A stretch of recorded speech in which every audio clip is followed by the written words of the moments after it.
Welcome to Lost Relation Chronicles. Hi, I'm Ben Flanders, 34, divorced and happy.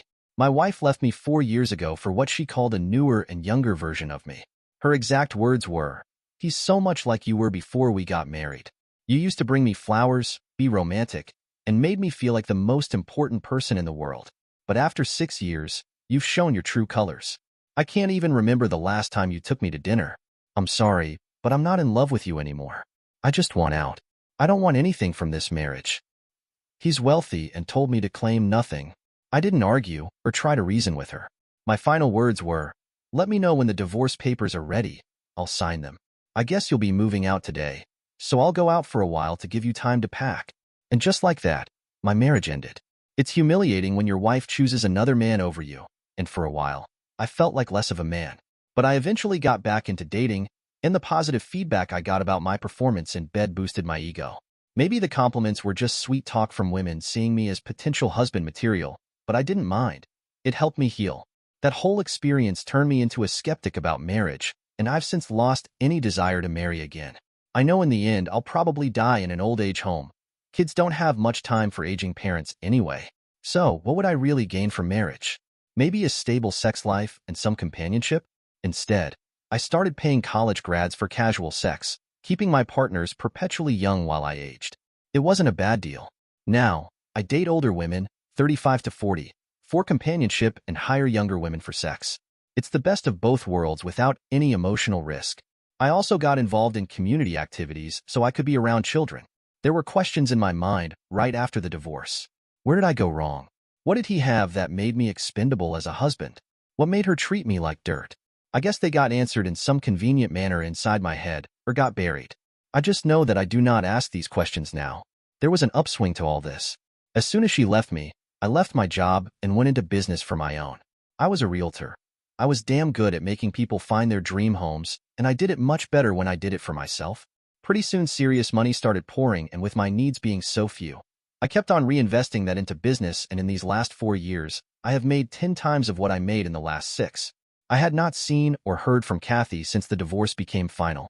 I did, however, see her parents around town quite often. I nodded politely to them when I saw them, but never struck up any conversation.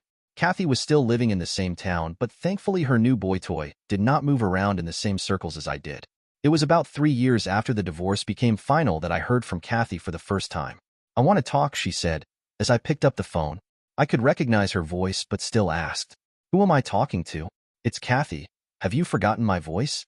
"Nah, I was not expecting your call, that's all. So, when can we talk?" She was sounding lost and distant, the zing in her voice gone. "Talk? I am listening. Not this way. How about I come around to our home and talk?" "Fine. Just let me know the address." "That is not funny. You do know where our home is. I have called our home number, and you are home." She was starting to get irritated. "Oh, you mean my house? This has not been a home in the last 3 years, and whatever it is, a house or a home, it is mine and not ours. You have crossed the threshold of this house, and this house no longer is ours." "Okay, can I come to your house and talk?" She was not fighting back, and it killed half the fun for me. "Sure. When do you want to stop by? Would half an hour be too soon? I do not want to come between any plans that you have made, but I do want to talk to you as soon as possible." "Okay, I'm here." That was the end of the telephone call. She turned up about half an hour later, still looking as beautiful as ever. She was dressed in a smart jean and a white t-shirt. I always thought this was the sexiest attire for her. I was seated in the living room, and the TV was on full blast. As she walked in, she surveyed the room and saw nothing familiar. All the furniture was new, and even the 42-inch HD TV was a recent addition. Once she was seated, I asked her, "I am surprised that after all this time there is still an unresolved issue that you need to talk about with me." Everything was unresolved. We never did talk about why did we end. All I said was that I was leaving. "I am ashamed that I never gave you the closer." "Oh, if that is all you are worried about, don't be. All that mattered to me was that you were not interested in growing old with me. Once I got it in my thick head that I would be spending the rest of my days without you, I had the resolution. You know me, I am practical. I do not get into why, how and who of matters that I have no control over. Now that your mind is at rest, would you stay for a drink, or do you have someplace to go? Is this all there is to it? You are not bitter? You do not want to shout on me or call me names. I did that 3 years ago. in the solitude of my room as I burned each photograph of our marriage one by one. If I would have known that you wanted to be a party to it, I would have recorded it. At that time, the only thing you were interested in was your happiness. How was I to know you had any interest left in my physical or mental welfare? I never stopped caring about you. I just fell out of love. I did not love you. I still cared for you. Then why did you not break it more gently to me? Why did you not keep a track of how I was doing? I did keep a track of you. About being gentle while breaking off. I guess I was too selfish and too torn apart to think clearly at that time. Okay, that seems to be an explanation. I am not happy about this explanation, but it might be true. Just one question. If you cared about me, and if you kept track of me, why did you not call when you found out that I lost my parents in a car accident? All of my friends and well-wishers called. Heck, even Ray Sterling's, the high school jock I never got along with, called me and offered his condolences. Why did I not receive your call? I was away at the time. I was in Paris. When I came back 6 months later, there was nothing much to say. It was old news. You had adjusted to life without them, and I did not want to make it fresh again. When did you decide you would have a talk with me? Just 2 days ago. Why? And don't give me the closure stuff, because I know that is not the reason why. I know when you are lying. I miss you. I have never missed anything in my life as much as I have missed you. I made a horrible mistake and I want to come back. And what about Tim? How are things with him? He has realized that I am still in love with you and wants to end this charade that we have come up with, and you expect to start off where we left off? No, I know it will take a lot of courage and forgiving for you to take me back, and it will be an uphill task for me to bring your trust back, but I know we can do it. Well, that makes one of us. I do not see how we can do it. Aren't you willing to try? You know that we have been good together, and we can be again. From where I stand, we were never good enough for each other. You left me for someone else, and I let you go without a fight. That says a lot about how good we were together. I know you desperately want to have something to latch onto, now that Tim is not around for long.